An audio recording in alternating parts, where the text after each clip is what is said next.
Hey everyone, and welcome back for another deep dive. It's great to be here. Today we're going to be tackling a question that's been debated for, well, it feels like forever in academia. Yeah. Is leaving science gendered? Mm-hmm. I'm really excited about this one. You too. Because we've got some really incredible research to dig into. Yeah. A paper that tracked literally hundreds of thousands of scientists Wow. across 38 countries over 2 decades. That's a lot of data. It's a massive study. It is. And trust me, Okay. there are some surprises in store. I'm ready. By the end of this deep dive, you'll have a much clearer picture of what the data really tells us about gender and attrition in science. I'm excited to get into it. Okay, So this research, yeah. it provides a really valuable lens, I think, for examining this topic. Yeah. The study used publication data from Scopus to track scientists' careers. Okay. And they focused specifically on when they stopped publishing. Okay, so let's unpack that a bit. So leaving science in this context means ceasing to publish, right? Exactly. Okay. Yeah, it's important to acknowledge, though, Uh-huh. that this is just one way to define leaving science. Right. That doesn't capture, those who might move into like teaching-focused roles, Right. industry positions, or other areas where publishing isn't the primary focus. Totally makes sense. Yeah. Like we're tracking migrating birds. Right. We can learn a lot from where they're spotted, even if we don't see the whole journey. A great analogy. Yeah. And considering the scale and time frame of this study, Right. using publication data as a proxy, Mm-hmm. it gives us incredibly valuable insights, I think, into attrition patterns. Absolutely. Yeah. So let's jump into the findings. Okay. The researchers looked at 2 groups of scientists, Mm-hmm. those who started publishing in 2000 Right. and those who started in 2010. Right. So first up, the 2000 cohort. So the data for the 2000 cohort, for the most part, supports that traditional narrative we've heard about women leaving science at higher rates. Okay. About a third of these scientists left within 5 years, and half were gone by the 10-year mark. Wow. Those early career stages, can be incredibly demanding. It's a real pressure cooker. It is.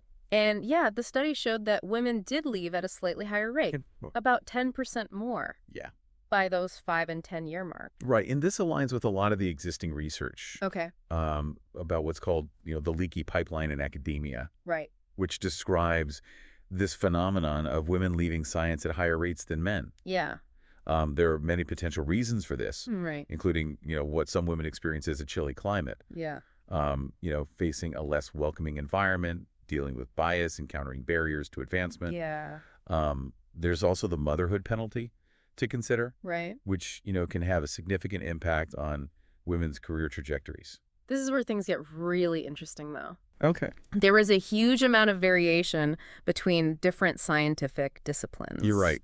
The overall trends, I think, only paint part of the picture. Right. It gets much more complex when you break things down by discipline. For example, biochemistry showed a striking gender gap in attrition, Yeah. with women significantly more likely to leave over time. Yeah. But in a field like physics and astronomy, there is practically no gender difference in leaving rates. Wow. Both men and women were equally likely to stop publishing.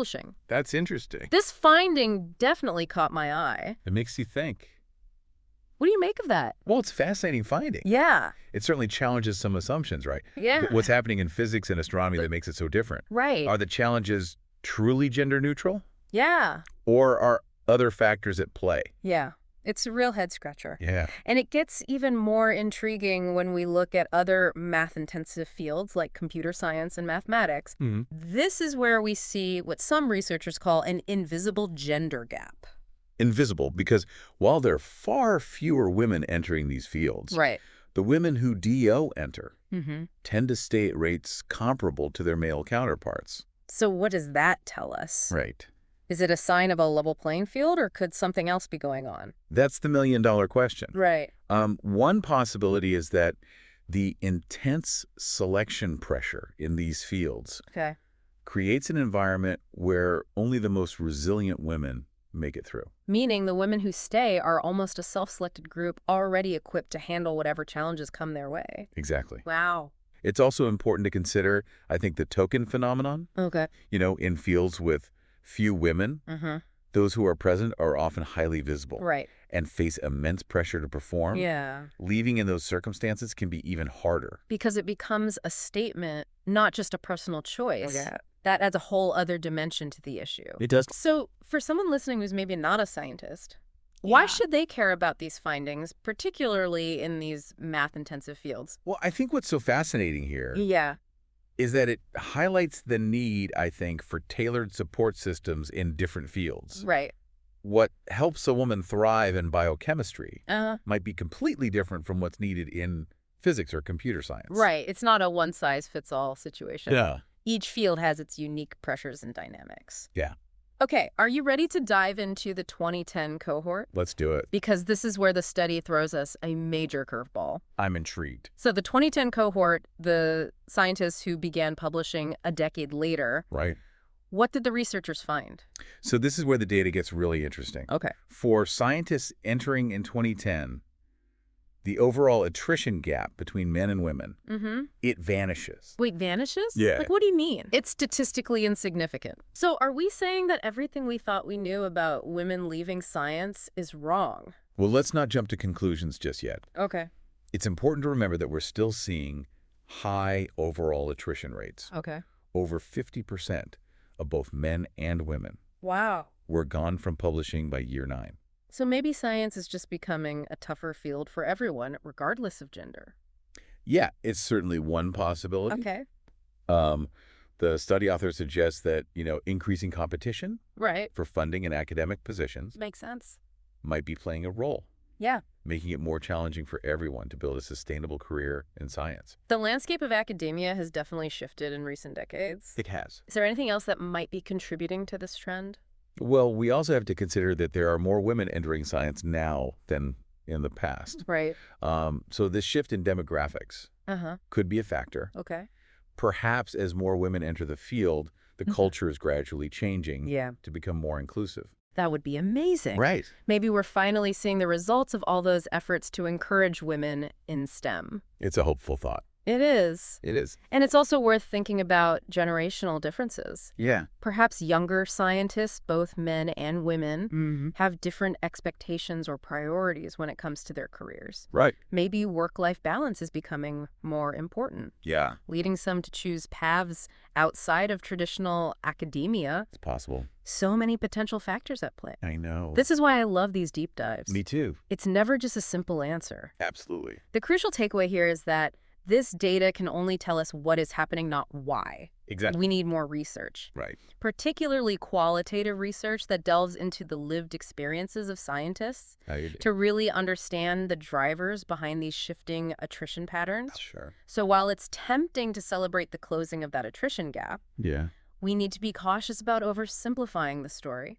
Absolutely. And Yeah. we also can't lose sight of the fact Yeah. that even though the overall gap is shrinking, we're still seeing those discipline-specific differences. Right. For example, that gender gap in biochemistry is less stark in the 2010 cohort, Okay. but it's still there. Interesting. And in physics and astronomy, Yeah. men and women continue to leave at similar rates. So if you're listening to this deep dive, whether you're a scientist yourself Yeah. or just someone who's curious about how science works, why should you care about these findings? Because I think this research is really a window into the future of science. Okay. Understanding who stays in science, who leaves and why. Right. It has huge implications for the kinds of discoveries we make, the questions we ask, Yeah. and ultimately how we solve the world's biggest challenges. Absolutely. And it also makes you think about your own career path. Right. Even if you're not in science, have you ever felt pressure to conform to certain expectations or faced barriers that made you question whether you belonged? It's something to reflect on. It is. We're almost at the end of our deep dive. Okay. But before we wrap up, I have to mention this interactive map that accompanies the research paper. Oh, yes. We'll be sure to include the link in the show notes. Great. You can actually see the country and discipline-specific data. Cool. It's really fascinating to dig into those details and see how the patterns vary across different contexts. Yeah, I love that map. It's a great resource for anyone who wants to explore the nuances of this research further. Absolutely. But before you do that, Yes. there's one final provocative thought I'd like to leave you with. I'm all ears. What is it? This research uses publishing as the primary measure of scientific activity. Okay. But what about all the essential contributions to science that don't show up in publication counts? Right. What about all the work that happens Yeah. behind the scenes? You're talking about the mentoring, the collaboration. Exactly. Yeah. The often invisible labor that goes into building a supportive and productive research environment. Absolutely crucial to a thriving scientific community. Right.